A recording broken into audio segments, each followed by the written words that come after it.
আমার পেজে একবার আমি রাঁধুনির ক্ষীর মিক্সের রেসিপিটা শেয়ার করেছিলাম। এটা ছিল তাদের জন্য যারা নতুন নতুন রাঁধুনি ক্ষীর রান্নাটা অত সহজে বোঝে না।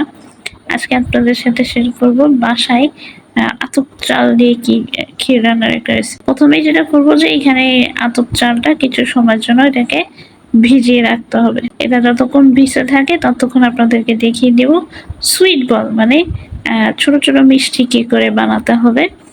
এখানে গুঁড়া দুধ সাথে ময়দা এর সাথে একটু ঘি দিয়ে এটাকে খুব ভালো করে হাতে মুথে নিতে হবে। এর ভিতরে সামান্য আর একটু লিকুইড দুধ অ্যাড করে দিতে হবে, দিয়ে এটাকে খুব ভালো করে হাতে মেখে মুথে নিতে হবে। এরপরে এই যে ঠিক এরকম ভাবে একটা ডো হয়ে যাবে, এটাকে এবার ছোট ছোট বলের আকারে তৈরি করে নিতে হবে। আমাদের সুইট বলটা তৈরি হয়ে গেছে। এবার এটাকে তেলে ভাজতে হবে, খুবই সুন্দর লাল একটা কালার করে এটাকে ভেজে নিতে হবে। এই যে এটাকে ঠিক এরকম একটা কালার চলে আসবে।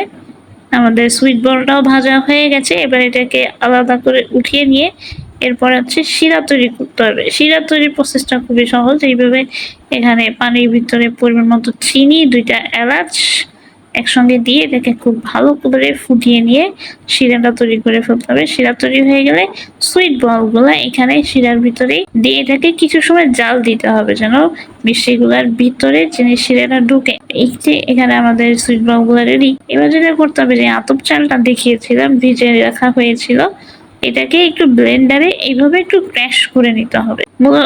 এমন হতে হবে যেন আস্ত মানে চালগুলা যেন আস্ত না থাকে। এরপরে ক্ষীরে রান্নার প্রসেস যেরকম দুধ জাল দিতে হবে চিনি দিয়ে, তেজপাতা এলাচ দারচিনি সহ পরিমাণ মতো চিনি লবণ, এর ভিতরে ওই চালের যেই গুঁড়াটা আছে ভাঙা যেটা আর কি বলে ওটা মিক্স করে নিতে হবে। এরপরে বেশি করে বাদাম কুচি দিয়ে এটাকে খুব ঘন করে রান্না করে ফেলতে হবে। এখানে একটু কনডেন্স মিল্ক অ্যাড করে দিতে হবে। কনডেন্স মিল্কের পরে এখানে একটু ঘি দিয়ে দিতে হবে ফ্লেভারের জন্য, সুন্দর একটা ঘ্রাণ আসে। দিয়ে এটাকে ঠিক সুন্দর করে একটু ঘন করে রান্না করে ফেলতে হবে। এই যে এখানে আমাদের ক্ষীর রান্নাটা ডান। এটা এইভাবে একটা বলে সার্ভ করুন করে এইভাবে সুইট বলগুলা ক্ষীরের উপরে দিয়ে সাজিয়ে ফেলুন।